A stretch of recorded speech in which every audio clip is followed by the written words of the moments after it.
저는 올해 77입니다. 남편을 떠나보낸 지 벌써 4년이 흘렀죠. 남편은 평생을 항공사에서 엔지니어로 일했습니다. 기술직이었기 때문에 그래도 우리 가족은 평범하게 살 수 있었어요. 남편이 암 진단을 받았을 때가 생각납니다. 그때부터 저는 매일 병원을 오가며 간호를 했죠. 남편은 끝까지 제 손을 꼭 잡고 있었어요. 마지막 순간까지도요. 남편이 떠난 후 3년 동안은 정말 힘들었습니다. 집안에만 있었고 아무것도 하고 싶지 않았어요. 하지만 최근 들어 조금씩 달라지기 시작했습니다. 아파트 단지 안을 산책하기도 하고 복지관에서 하는 프로그램에도 참여했죠. 남편이 저보고 계속 슬퍼만 하지 말라고 했던 말이 자꾸 떠올랐어요. 그래서 조금씩이라도 일상을 되찾으려고 노력했습니다. 저에게는 자식이 둘 있습니다. 큰딸 하나, 그리고 아들 하나죠. 딸은 어릴 때부터 말을 잘 듣지 않았어요. 중학교 때는 가출도 몇 번 했습니다. 새벽까지 밖에 돌아다니다가 경찰서에서 연락이 온 적도 있었죠. 그때마다 남편과 저는 밤새 찾아다녔어요. 딸아이는 학교에서도 문제가 많았습니다. 선생님한테서 전화가 오는 건 일상이었죠. 수업 시간에 떠들고 친구들과 싸우고 숙제는 안 해오고요. 부모 상담을 받으러 학교에 갈 때마다 고개를 들 수가 없었어요. 반면에 동생인 아들은 너무나 착했습니다. 누나 때문에 집안 분위기가 안 좋을 때면 항상 제 옆에 와서 앉았어요. 어린 나이였는데도 제 손을 꼭 잡아주곤 했죠. 엄마 괜찮아요. 제가 있잖아요. 초등학생이었던 아들이 이렇게 말할 때면 눈물이 났습니다. 이렇게 어린아이가 엄마를 위로해야 하다니요. 누나 때문에 받은 상처들을 혼자 사귀면서도 엄마 걱정만 했던 아들이었어요. 딸은 결국 제대로 된 대학도 못 갔습니다. 집을 나가겠다며 20살의 남자를 데려왔죠. 그게 지금의 사위입니다.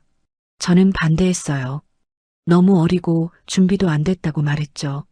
하지만 딸은 듣지 않았습니다. 엄마는 제 인생에 간섭하지 마세요. 딸의 차가운 목소리가 아직도 귀에 생생합니다. 결국 둘은 결혼했고 지금은 아이도 둘이나 있어요. 사위는 사업을 한다고 했습니다. 처음에는 뭘 하는지도 잘 몰랐죠. 아들은 대학에서 사회복지를 전공했습니다. 졸업 후에 사회복지사가 됐죠. 월급은 많지 않지만 보람을 느낀다고 했어요. 며느리도 같은 일을 합니다. 둘이 만나 결혼했고 지금은 아이 하나를 키우고 있어요. 남편이 평생 모은 돈이 있습니다. 일산에 있는 아파트가 7억 정도 하고요. 주식에 1억, 현금으로 1억 정도 있죠. 남편은 정말 성실하게 돈을 모았어요. 한 푼, 두 푼 차곡차곡 저축했습니다. 요즘 딸한테서 전화가 자주 옵니다. 예전에는 명절 때나 연락했는데 말이죠. 통화할 때마다 딸은 힘들다는 말을 했어요. 엄마, 요즘 좀 힘들어요. 무슨 일이냐고 물으면 그냥 이것저것 힘들다고만 했습니다. 사업이 잘 안 되나 보다 싶었죠.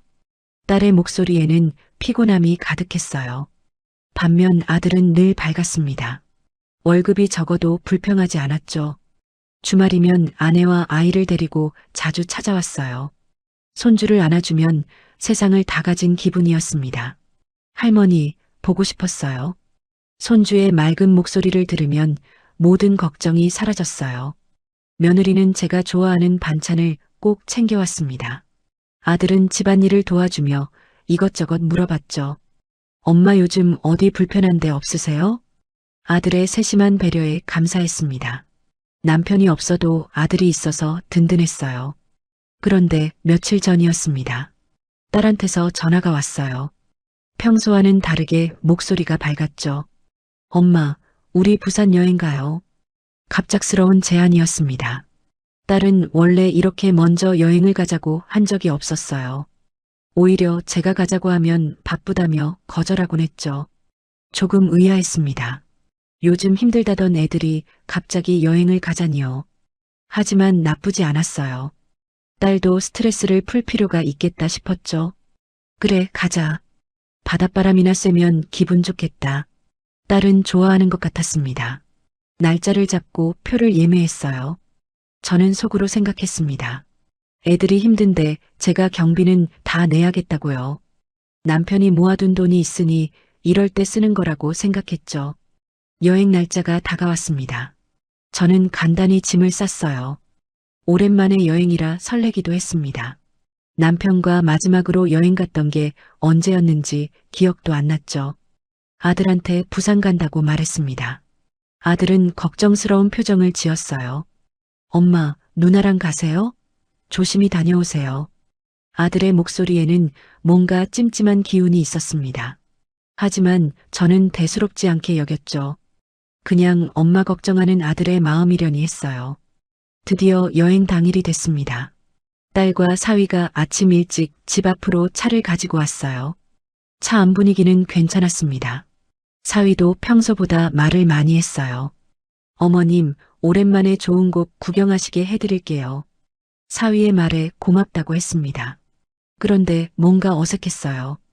평소에는 말도 별로 안 하던 사위였거든요. 오늘따라 유독 친절했죠.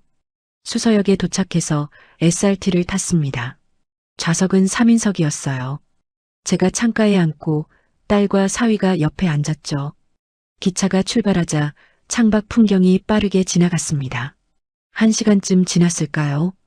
딸이 조심스럽게 말을 꺼냈어요. 엄마, 사실 할 말이 있어요. 딸의 목소리가 떨리고 있었습니다. 저는 딸을 바라봤죠. 딸은 사위를 힐끗 쳐다보더니 입을 열었어요. 요즘 저희가 좀 많이 힘들어요. 엄마한테 전화할 때마다 말씀드렸잖아요. 알고 있다고 대답했습니다. 딸은 손가락을 꼬며 계속 말했어요. 사실은요, 사업이 정말 많이 안 좋아요. 빚도 좀 있고요. 순간 가슴이 철렁했습니다. 빚이라는 단어가 무겁게 다가왔죠. 딸은 계속 말을 이었어요. 그 빚을 갚고 새로운 사업을 시작하려고 하는데요. 자금이 필요해요. 사위도 거들었습니다. 어머님, 이번 기회를 놓치면 안 됩니다. 정말 확실한 사업이거든요. 제 머릿속이 복잡해졌습니다. 그러니까 돈 얘기를 하려고 여행을 가자고 한 거였어요. 갑자기 모든 게 이해됐죠. 왜 갑자기 여행을 가자고 했는지, 왜 사위가 오늘따라 친절했는지요. 딸이 조심스럽게 물었습니다. 엄마, 혹시 저희한테 2억 정도 빌려주실 수 있으세요? 2억이라는 금액에 숨이 막혔습니다. 남편이 평생을 모은 돈이었어요. 한 푼, 두 푼 아껴가며 모은 소중한 돈이었죠. 그걸 그냥 빌려달라고요. 기차 안이 갑자기 답답해졌습니다. 창문 너머로 보이는 풍경도 흐릿해졌어요. 제 손이 떨리기 시작했죠. 2억이면 너무 큰 돈이잖니. 제 목소리도 떨리고 있었습니다. 딸은 급하게 말했어요. 알아요, 엄마. 근데 정말 필요해요. 이번에 안 하면 저희 정말 끝이에요. 사위도 거들었습니다. 장인어른께서 평생 모아두신 돈 있으시잖아요. 저희가 꼭 갚을게요. 갚는다는 말이 얼마나 불안하게 들렸는지 모릅니다. 사업이 잘 되면 갚겠죠. 하지만 안 되면요. 제 노후 자금이 다 날아가는 겁니다. 큰 돈이니까 생각 좀 해봐야겠다. 딸의 표정이 어두워졌습니다. 기대했던 대답이 아니었나 봐요. 사위도 입술을 꽉 깨물고 있었죠. 알겠어요, 엄마. 천천히 생각해 보세요. 딸은 그렇게 말했지만 목소리에는 실망이 가득했습니다. 그 후로 기차 안은 조용해졌어요. 아무도 말을 하지 않았죠. 저는 창밖만 바라봤습니다. 마음이 너무 무거웠어요. 여행이 즐거울 줄 알았는데 이게 뭔가 싶었죠. 결국 돈 때문이었구나. 딸이 저를 만나고 싶어서가 아니라 돈이 필요해서였구나. 남편 생각이 났습니다. 남편은 평생 성실하게 일했어요. 주말에도 일할 때가 많았죠. 그렇게 모은 돈을 이렇게 쉽게 내줄 수는 없었습니다. 부산역에 도착했을 때 저는 이미 지쳐 있었습니다.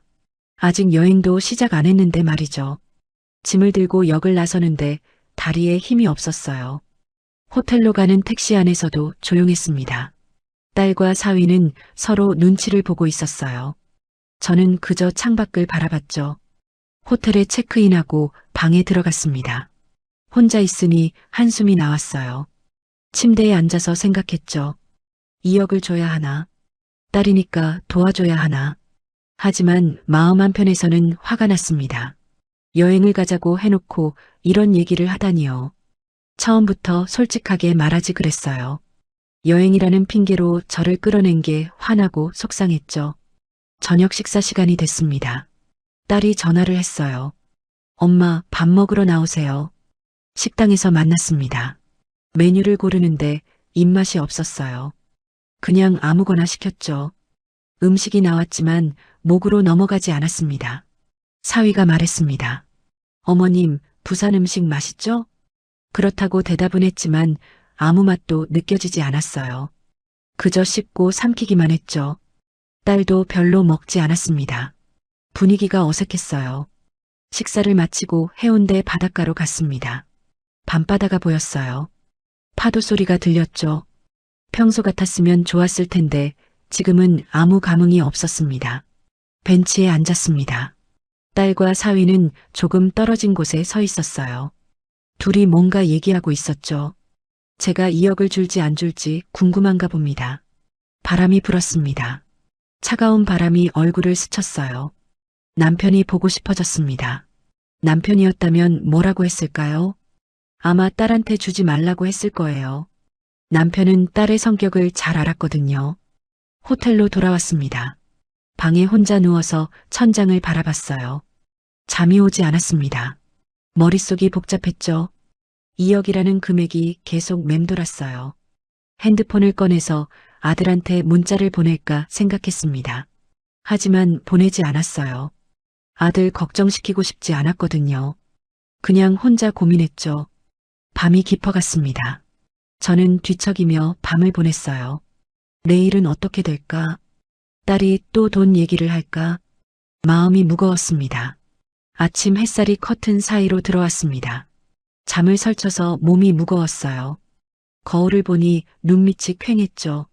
씻고 옷을 갈아입는데도 기운이 나지 않았습니다. 딸한테서 문자가 왔어요. 엄마 9시에 로비에서 만나요. 시계를 보니 8시 반이었습니다. 서둘러 준비하고 로비로 내려갔죠. 딸과 사위가 이미 와 있었어요. 엄마, 잘 주무셨어요? 딸이 물었지만 대답하기가 애매했습니다. 잘 잤다고 거짓말할 수도 없었고요. 그냥 고개만 끄덕였죠. 오늘은 감천문화마을에 간다고 했습니다. 알록달록한 집들로 유명한 곳이라고 했어요. 택시를 타고 마을로 향했죠. 마을에 도착하니 정말 예쁜 집들이 많았습니다. 관광객들도 많았어요. 사진 찍는 사람들로 가득했죠. 평소 같았으면 저도 사진을 찍었을 겁니다. 하지만 지금은 그럴 기분이 아니었어요. 딸이 제 팔을 잡았습니다. 엄마, 저기서 사진 찍어요. 사진 찍기 좋은 포토존이었어요.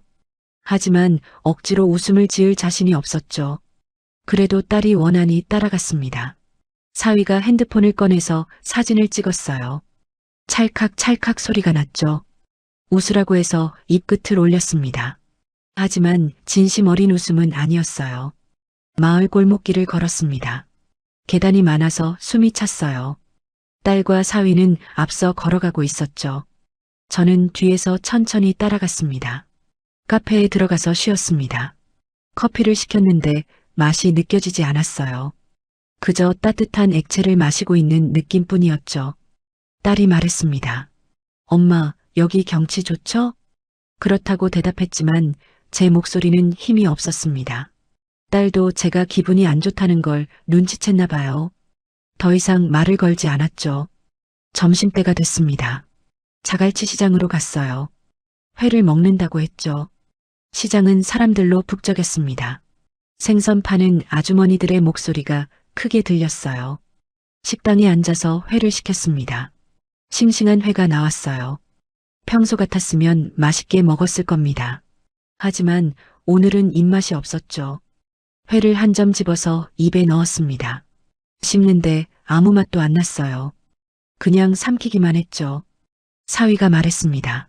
어머님 많이 드세요. 고맙다고 했지만 더 이상 먹을 수가 없었습니다. 젓가락을 내려놨어요. 딸이 걱정스러운 눈으로 저를 봤죠. 저녁때가 됐습니다. 호텔 근처 식당에서 밥을 먹었어요. 또 입맛이 없었죠. 음식을 조금 먹고 숟가락을 놨습니다. 딸이 물었습니다. 엄마, 어디 아프세요? 아프지 않다고 했습니다. 그냥 피곤하다고 했어요.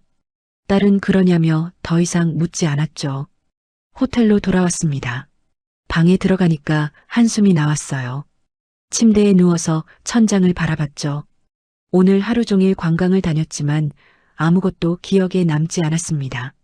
그냥 딸과 사위의 눈치만 봤던 것 같아요. 2억을 줄지 말지 고민만 했던 것 같았죠. 이게 여행인가 싶었습니다. 핸드폰을 꺼내서 사진을 봤어요. 오늘 찍은 사진들이 있었죠. 사진 속에 저는 웃고 있었습니다. 하지만 눈은 웃지 않고 있었어요.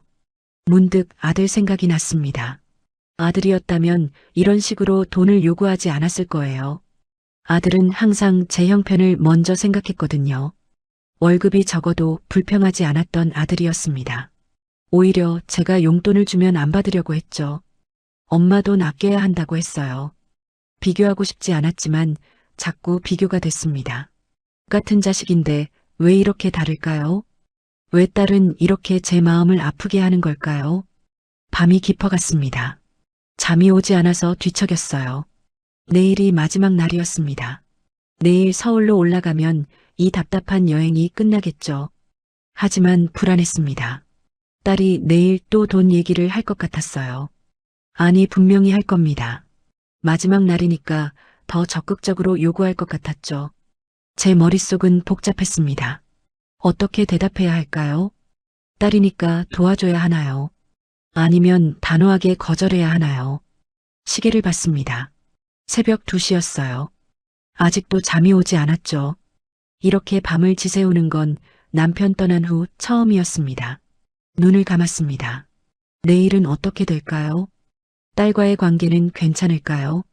걱정이 끝이 없었습니다. 아침에 눈을 떴습니다. 몸이 천근만근이었어요. 거의 잠을 못 잤거든요. 씻으러 욕실에 갔는데 거울 속 제 모습이 말이 아니었죠. 얼굴이 퉁퉁 부어 있었습니다. 찬물로 세수를 했어요. 조금이라도 붓기를 빼려고요. 하지만 별로 소용이 없었죠. 화장을 해도 가려지지 않았습니다. 짐을 쌌습니다. 오늘 서울로 돌아가는 날이었어요. 드디어 이 답답한 여행이 끝나는구나 싶었죠. 집에 가고 싶었습니다. 노크 소리가 났습니다. 문을 열었더니 딸과 사위가 서 있었어요. 아침 식사하러 가자고 했죠. 로비로 내려가서 호텔 조식을 먹었습니다. 식사를 하는데 딸과 사위가 계속 눈치를 보고 있었어요. 뭔가 말하고 싶은데 참고 있는 것 같았죠. 저는 그냥 빵을 조금 먹었습니다. 식사를 마치고 방으로 돌아갔어요. 체크아웃 시간이 11시였거든요. 짐을 다시 확인하고 있는데 딸한테서 전화가 왔습니다. 엄마, 저희 방으로 잠깐만 와보세요. 딸의 방으로 갔습니다. 문을 열고 들어가니 딸과 사위가 소파에 나란히 앉아 있었어요. 분위기가 심상치 않았죠. 엄마, 앉으세요. 딸이 진지한 표정으로 말했습니다. 저는 맞은편 의자에 앉았어요. 가슴이 두근거리기 시작했죠. 사위가 먼저 입을 열었습니다. 어머님, 저희 정말 곤란한 상황이에요. 다음 주까지 돈을 마련 못하면 정말 큰일 나요. 딸도 거들었어요. 엄마, 저번에 말한 2억 좀 빌려주세요. 제발이요. 제 손이 떨리기 시작했습니다. 결국 이 얘기를 하려고 방으로 부른 거였어요. 심호흡을 하고 말했죠. 2억은 너무 큰 돈이야. 그건 너희 아버지가 평생 모은 돈이란다. 사위의 얼굴이 굳어졌습니다. 어머님께서 가지신 재산이면 충분히 가능하잖아요. 그 말에 기분이 나빴습니다. 제 재산을 다 알고 있다는 거잖아요. 딸이 사위한테 다 말했나 봐요. 그래도 2억은 안 돼. 그건 내 노후 자금이야. 딸이 급하게 말했습니다. 엄마, 그럼 얼마 정도 가능해요? 제발 도와주세요. 제 머릿속이 복잡했습니다. 딸을 안 도와줄 수는 없었어요. 그래도 자식이잖아요. 하지만 2억은 너무 컸습니다. 5천만 원 정도는 가능할 것 같구나. 그 말을 하자마자 분위기가 싸늘해졌습니다. 사위의 얼굴이 확 변했어요. 겨우 5천만 원이요? 사위의 목소리가 높아졌습니다. 딸도 실망한 표정이었어요. 엄마, 5천만 원으로는 안 돼요. 최소한 1억 5천은 있어야 해요. 제가 고개를 저었습니다. 미안하지만 그건 안 돼. 자세한 얘기는 서울 올라가서 하자. 사위가 벌떡 일어났습니다. 어머님, 저희 사정이 얼마나 급한지 아세요? 그런데 겨우 5천만 원밖에 안 해주신다고요? 사위의 목소리에 화가 가득했습니다. 저는 놀라서 뒤로 물러났어요. 저희가 이렇게 급한데 어떻게 그러실 수 있어요? 딸도 눈물을 글썽이며 말했습니다. 엄마, 진짜 저희 망해요. 그럼 손주들은 어떻게 돼요? 손주 얘기를 꺼내니까 마음이 아팠습니다. 하지만 2억은 정말 큰 돈이었어요. 함부로 결정할 수 없었죠. 그래도 2억은 안 돼. 내가 그 돈 없으면 어떻게 살아? 사위가 비웃듯이 말했습니다. 아파트도 있으시고 주식도 있으시잖아요. 그거 팔면 되죠. 제 재산을 다 팔아서 주라는 거였어요. 제가 어떻게 살든 상관없다는 말처럼 들렸죠. 안 된다고 했잖니. 서울 가서 천천히 생각해보자. 방을 나가려는데 딸이 팔을 잡았습니다. 엄마, 제발요. 진짜 급해요. 팔을 뿌리치고 나왔습니다. 가슴이 두근거렸어요. 숨을 쉬기가 힘들었죠. 제 방으로 돌아와서 문을 잠갔습니다. 침대에 주저앉았어요. 온몸이 떨렸습니다. 딸과 사위의 차갑던 표정이 떠올랐죠. 특히 사위의 환한 얼굴이 무섭게 느껴졌어요. 체크아웃 시간이 됐습니다. 짐을 들고 로비로 내려갔어요. 딸과 사위는 이미 와 있었죠. 둘 다 표정이 안 좋았습니다. 택시를 타고 부산역으로 갔습니다. 차 안은 조용했어요. 아무도 말을 하지 않았죠. 무거운 침묵만 흘렀습니다. 부산역에 도착했습니다. 기차 시간까지 30분 정도 남았어요. 사위가 말했습니다. 어머님, 저희가 음료수 사올게요. 여기 벤치에서 기다리세요. 딸도 고개를 끄덕였습니다. 엄마, 여기 앉아 계세요. 금방 올게요. 둘이 편의점 쪽으로 걸어갔습니다. 저는 벤치에 앉아서 기다렸어요. 사람들이 분주하게 지나다녔죠. 10분이 지났습니다. 아직 안 오더라고요. 15분이 지났어요. 이상했습니다. 편의점이 그리 멀지도 않은데요. 핸드폰을 꺼내서 딸한테 전화를 걸었습니다. 신호만 가고 받지 않았어요. 사위한테도 전화했죠. 역시 받지 않았습니다. 가슴이 철렁했습니다. 불안한 예감이 들었어요. 혹시 나를 두고 간 건 아니겠죠? 아니야, 그럴 리 없어. 자식이 어떻게 엄마를 버려요. 20분이 지났습니다. 기차 출발 시간이 10분밖에 안 남았어요. 안내방송이 나왔죠. 승객 여러분 탑승하시기 바랍니다. 다시 전화를 걸었습니다. 받지 않았어요. 문자를 보냈죠. 어디 있냐고요? 답장이 없었습니다. 사람들이 기차에 타기 시작했습니다. 저는 벤치에서 일어나지 못했어요. 딸과 사위를 기다려야 했거든요. 5분 전이 됐습니다. 직원이 마지막 탑승이라고 외쳤어요. 그래도 둘은 오지 않았습니다. 기차가 출발했습니다. 저는 그대로 벤치에 앉아 있었어요. 믿을 수가 없었죠. 설마 나를 두고 탄 건 아니겠지. 계속 전화를 걸었습니다. 받지 않았어요. 1시간이 지났습니다. 2시간이 지났어요. 3시간이 지났죠. 그때 문자가 왔습니다. 딸한테서였어요. 핸드폰 화면을 봤죠. 눈물이 핑 돌았습니다. 엄마 너무 실망했어요. 저희 먼저 타고 가요. 알아서 오세요. 문자를 읽고 또 읽었습니다. 믿을 수가 없었어요. 딸이 정말 저를 두고 간 거였죠. 77살 엄마를 빗속에 혼자 버려두고요. 그제야 밖을 봤습니다. 언제부터인가 비가 내리고 있었어요. 처음엔 보슬비였는데 점점 세게 내렸죠. 부산역 지붕 아래 벤치에 앉아 있었지만 빗물이 튀어서 옷이 젖었습니다. 손이 떨렸습니다. 핸드폰을 쥔 손에 힘이 들어갔어요. 다시 딸한테 전화를 걸었죠. 역시 받지 않았습니다. 눈물이 나왔습니다. 참으려고 했는데 참을 수가 없었어요. 눈물이 뺨을 타고 흘러내렸죠. 사람들이 지나다니며 저를 쳐다봤습니다. 하지만 신경 쓸 겨를이 없었어요. 엉엉 울었습니다. 소리내어 울었죠. 배신감이 너무 컸어요. 아무리 돈 문제로 화가 났어도 어떻게 엄마를 버릴 수 있나요? 그것도 낯선 도시에 혼자 두고요. 옆 벤치에 앉아있던 아주머니가 물었습니다. 할머니, 괜찮으세요? 무슨 일 있으세요? 고개를 저었습니다. 괜찮다고 말하려다가 목이 메었어요. 말이 나오지 않았죠. 한참을 울고 나서야 정신을 차렸습니다. 여기 계속 있을 수는 없었어요. 서울로 올라가야 했죠. 매표소로 갔습니다. 서울행 가장 빠른 표 주세요. 직원이 컴퓨터를 확인했습니다. 1시간 후 기차 자리 있네요. 저는 대합실로 갔습니다. 벤치에 앉아서 기다렸어요. 옷이 젖어서 추웠죠. 몸을 웅크렸습니다. 주변을 봤습니다. 가족들이 함께 여행을 떠나는 모습이 보였어요. 아이들이 뛰어다니고 부모가 웃고 있었죠. 저는 혼자였습니다. 남편 생각이 났습니다. 남편이 살아있었다면 이런 일은 없었을 거예요. 딸이 감히 이렇게 못했을 겁니다. 남편은 딸한테 엄격했거든요. 여보, 당신이 보고 싶어요. 혼잣말로 중얼거렸습니다. 눈물이 또 나왔어요. 손등으로 눈물을 닦았죠. 시간이 되어 기차에 탔습니다. 자리에 앉았어요. 창밖을 봤죠. 비가 계속 내리고 있었습니다. 기차가 출발했습니다. 부산을 떠나는 기차였어요. 다시는 이곳에 오고 싶지 않았죠. 이 도시에서 받은 상처가 너무 컸습니다. 옆자리에 젊은 여자가 앉았습니다. 엄마로 보이는 사람과 함께였어요. 둘이 다정하게 얘기하고 있었죠. 엄마, 피곤하시면 제 어깨에 기대세요. 괜찮아. 우리 딸이 효녀네. 그 대화를 듣는데 가슴이 미어졌습니다. 저도 저런 딸을 원했어요.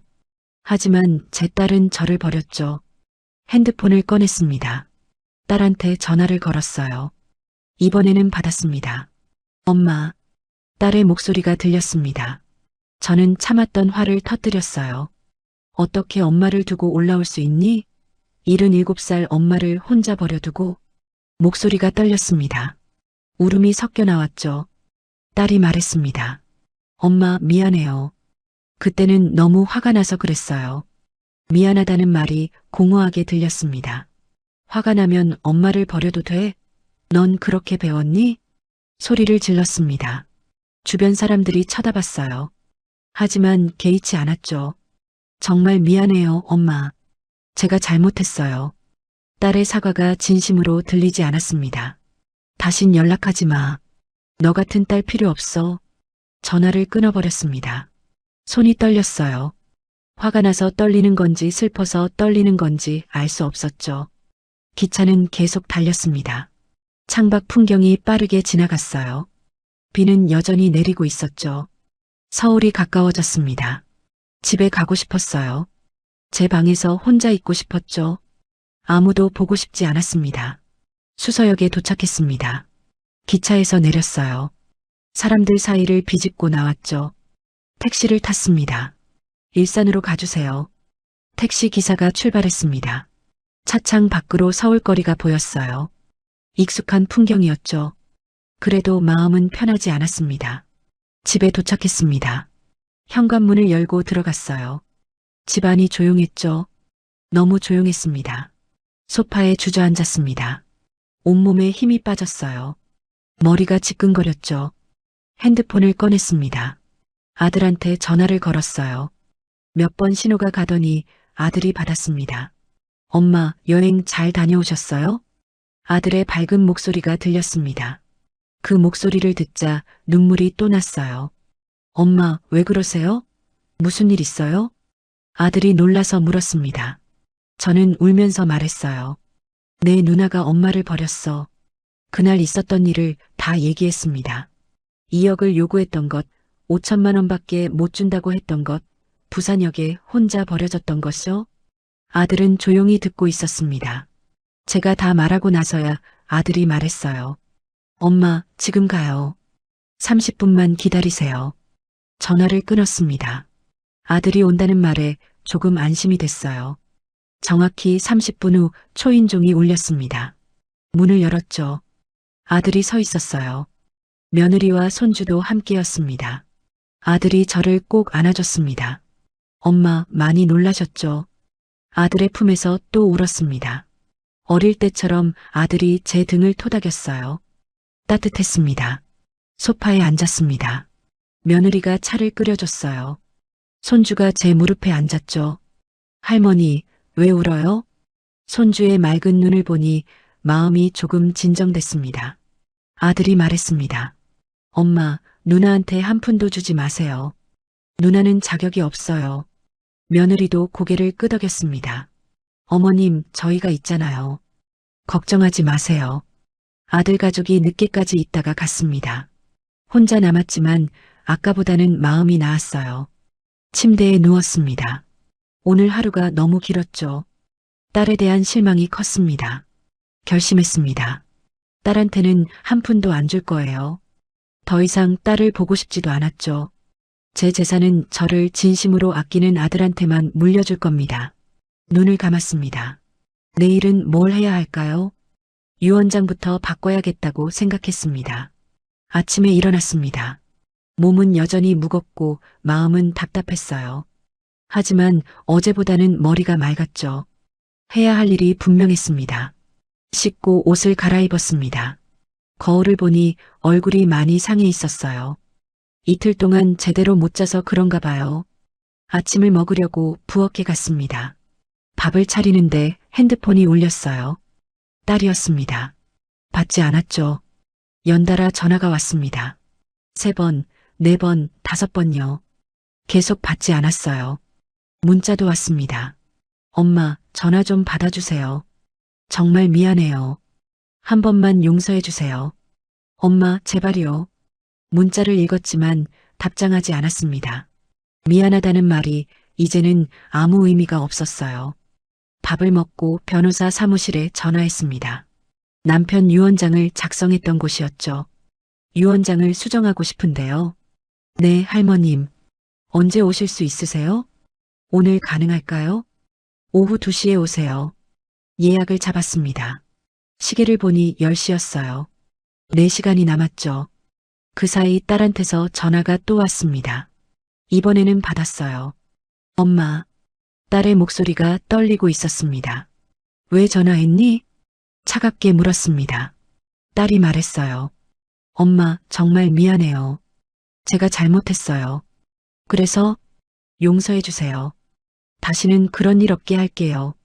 딸의 말이 진심으로 들리지 않았습니다. 어제도 미안하다고 했잖아요. 하지만 진짜 미안했다면 그런 짓을 안 했겠죠.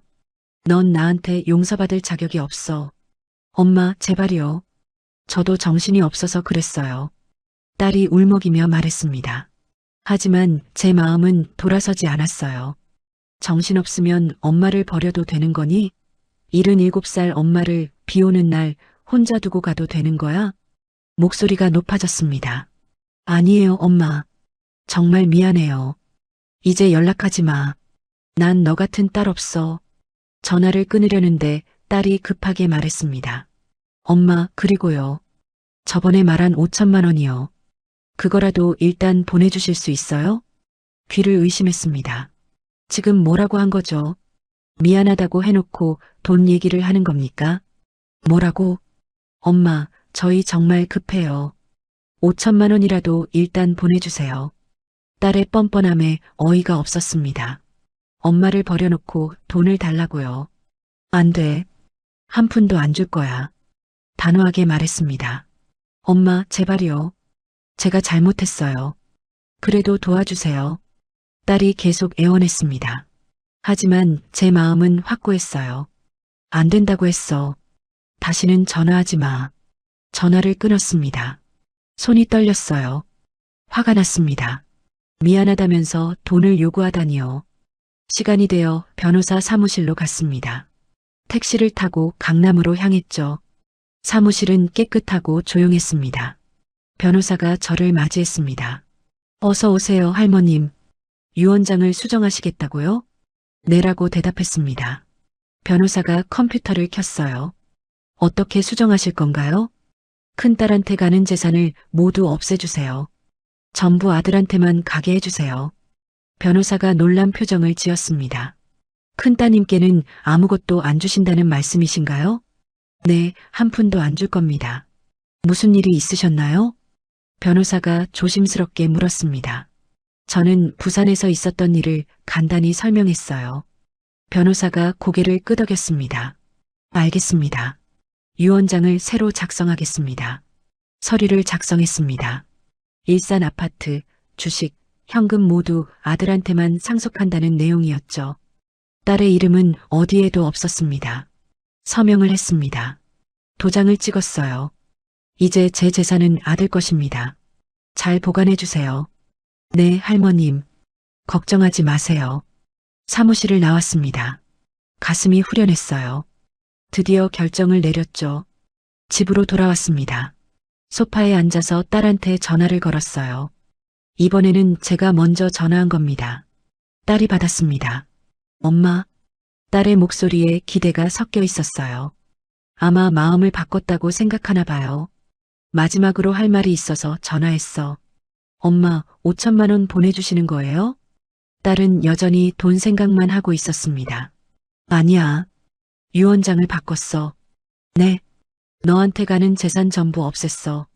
한 푼도 안 줄 거야. 전화기 너머로 딸이 숨을 들이키는 소리가 들렸습니다. 엄마, 그게 무슨 말이에요? 내 말 그대로야. 내 재산은 전부 내 동생한테만 갈 거야. 엄마, 농담이시죠? 그러시면 안 돼요. 딸의 목소리가 급해졌습니다. 농담 아니야. 너 같은 딸한테 줄 건 없어. 엄마, 제발요. 제가 잘못했어요. 용서해 주세요. 이미 늦었어. 더 이상 연락하지 마. 연락해도 안 받을 거야. 엄마. 전화를 끊었습니다. 핸드폰을 내려놨어요. 마음이 편해졌습니다. 그날 저녁부터 딸한테서 전화가 계속 왔습니다. 하루에 10통도 넘게요. 문자도 수십 통 왔죠. 하지만 받지 않았습니다. 사흘째 되는 날 초인종이 울렸습니다. 문을 안 열었어요. 밖에서 딸의 목소리가 들렸죠. 엄마, 문 좀 열어주세요. 얘기 좀 해요. 대답하지 않았습니다. 딸이 계속 문을 두드렸어요. 엄마, 제발요. 저 잘못했어요. 용서해 주세요. 문 밖에서 딸이 울고 있었습니다. 하지만 제 마음은 돌아서지 않았어요. 엄마, 5천만 원만이라도 주세요. 제발요. 결국 또 돈 얘기였습니다. 용서를 구하는 게 아니라 돈이 필요한 거였어요. 1시간 동안 딸은 문 앞에 있었습니다. 계속 문을 두드리고 울었죠. 하지만 저는 문을 열지 않았습니다. 결국 딸이 돌아갔습니다. 발소리가 멀어지는 게 들렸어요. 창문으로 내다봤습니다. 딸이 고개를 숙이고 걸어가고 있었어요. 사위가 차에서 기다리고 있었죠. 잠시 마음이 흔들렸습니다. 그래도 제 딸인데요. 하지만 고개를 저었어요. 저녁에 아들한테 전화가 왔습니다. 엄마, 누나가 찾아갔었어요? 응, 왔었어. 근데 안 만났어. 잘하셨어요, 엄마.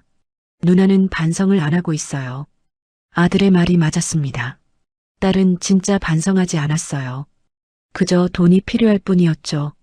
그날 밤 편하게 잤습니다. 오랜만에 푹 잔 것 같아요. 결정을 내리니까 마음이 편해졌죠. 아침 햇살이 방 안으로 들어왔습니다. 눈을 뜨니 기분이 가벼웠어요. 오랜만에 느껴보는 평화로움이었죠. 일어나서 커튼을 걷었습니다. 창밖 풍경이 맑게 보였어요. 며칠 동안 흐렸던 날씨가 개었죠. 간단히 아침을 먹고 산책을 나갔습니다. 아파트 단지를 걸으면서 가을 바람을 느꼈어요. 시원했습니다. 벤치에 앉아서 쉬었습니다. 옆에 계시던 할머니가 말을 걸었어요. 요즘 안 보이시던데 어디 다녀오셨어요? 부산 여행 다녀왔다고 했습니다. 할머니가 좋으셨겠다고 하더라고요. 그냥 웃기만 했죠. 집으로 돌아왔습니다. 핸드폰을 봤어요. 딸한테서 문자가 또 와 있었죠. 엄마, 진짜 마지막이에요. 한 번만 만나주세요. 읽었지만 답장하지 않았습니다. 딸의 연락은 점점 줄어들고 있었어요. 처음엔 하루에 10통도 넘게 왔는데 이제는 하루에 2~3통 정도였죠. 점심때 아들한테서 전화가 왔습니다. 엄마, 오늘 저녁에 저희 집으로 오세요. 며느리가 엄마 좋아하시는 갈비찜 만든대요. 좋다고 했습니다. 아들 집에 가는 게 기다려졌어요. 저녁 시간에 아들 집으로 갔습니다. 현관문을 열자 손주가 뛰어나왔어요. 할머니, 손주를 안아 올렸습니다. 무거워졌네요. 많이 컸어요. 할머니, 보고 싶었어요. 손주의 맑은 목소리가 귀에 쟁쟁했습니다. 이런 게 행복이구나 싶었죠. 며느리가 부엌에서 나왔습니다. 어머님 오셨어요? 곧 밥 차릴게요. 식탁에 앉았습니다. 갈비찜이 나왔어요. 정말 맛있어 보였죠. 어머님이 좋아하실 것 같아서 정성껏 만들었어요. 며느리의 말에 고맙다고 했습니다. 한 입 먹었어요. 정말 맛있었죠. 우리 며느리 솜씨가 최고야. 며느리가 수줍게 웃었습니다. 아들도 옆에서 웃고 있었어요. 밥을 먹으면서 이런저런 얘기를 했습니다. 손주 학교 얘기, 아들 직장 얘기요. 평범한 대화였지만 행복했어요. 식사를 마치고 거실로 갔습니다. 손주가 제 무릎에 앉았죠. 할머니, 책 읽어주세요. 손주가 동화책을 가져왔습니다. 책을 펼쳐서 읽어줬어요. 손주는 눈을 반짝이며 들었죠. 아들이 옆에 앉아서 말했습니다. 엄마, 요즘 괜찮으세요? 저는 그렇다고 대답했습니다. 정말 괜찮았어요. 누나한테서 연락 오죠? 오긴 오는데 받지 않아. 아들이 고개를 끄덕였습니다. 며느리가 차를 가져왔습니다. 따뜻한 차를 마시며 TV를 봤어요. 평범한 저녁이었죠. 하지만 이런 평범함이 좋았습니다. 밤 9시쯤 집으로 돌아왔습니다. 아들이 현관까지 배웅해줬어요. 엄마, 조심히 들어가세요. 자주 놀러 오세요. 그래, 고마워. 아들을 안아줬습니다. 아들이 저를 꼭 안아줬죠. 따뜻했습니다. 집에 들어와서 소파에 앉았습니다. 오늘 하루가 참 좋았어요. 이런 날들이 계속됐으면 좋겠다고 생각했죠. 그때 핸드폰이 울렸습니다. 딸이었어요. 이번에는 받았습니다. 엄마, 받아주셨네요. 딸의 목소리는 지쳐 있었습니다. 왜 전화했니? 엄마, 정말 마지막으로 부탁드려요. 한 번만 만나주세요. 만나서 뭐 하게? 또 돈 얘기하게? 아니에요. 진심으로 사과하고 싶어요. 딸의 말이 예전과는 달랐습니다. 조금 진지하게 들렸어요. 이미 늦었어.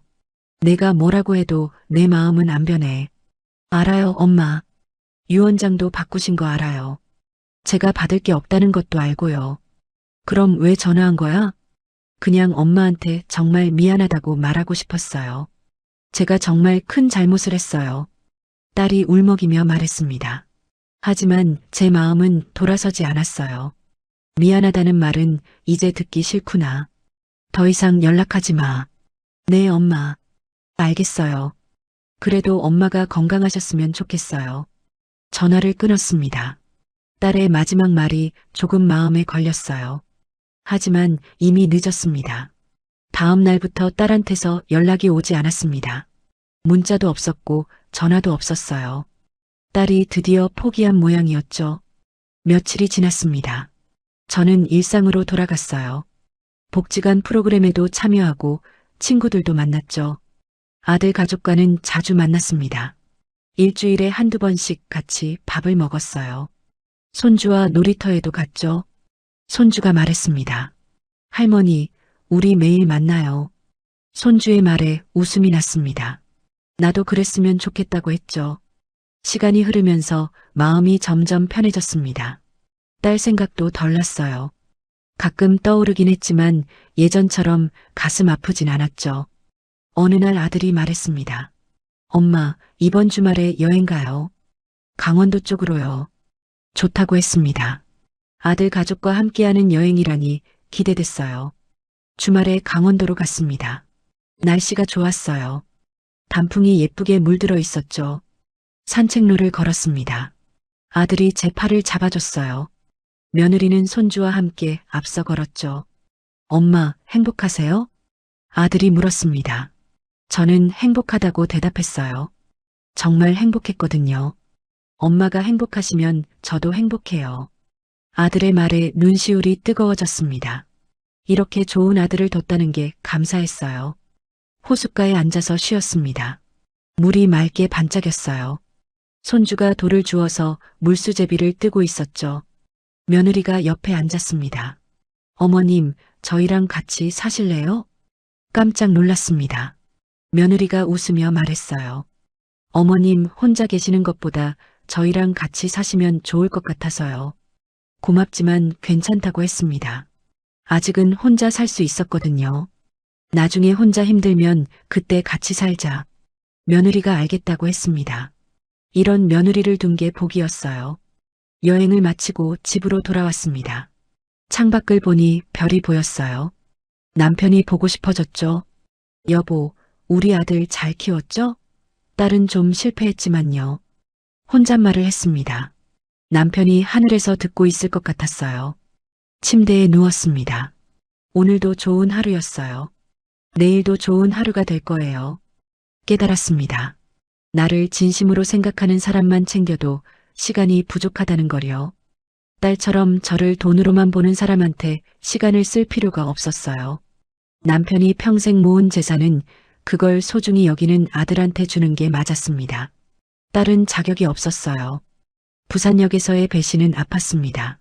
하지만 덕분에 진짜 가족이 누군지 알게 됐죠. 아들이 제 진짜 가족이었어요. 앞으로는 아들에게 더 잘해줘야겠다고 생각했습니다. 어릴 때부터 저를 위로해줬던 아들이요. 성실하고 착한 아들에게요. 눈을 감았습니다. 마음이 편안했어요. 후회는 없었습니다. 제 결정이 옳았다고 확신했죠. 남은 인생은 저를 사랑하는 사람들과 함께 행복하게 살 겁니다. 그것만으로도 충분했어요.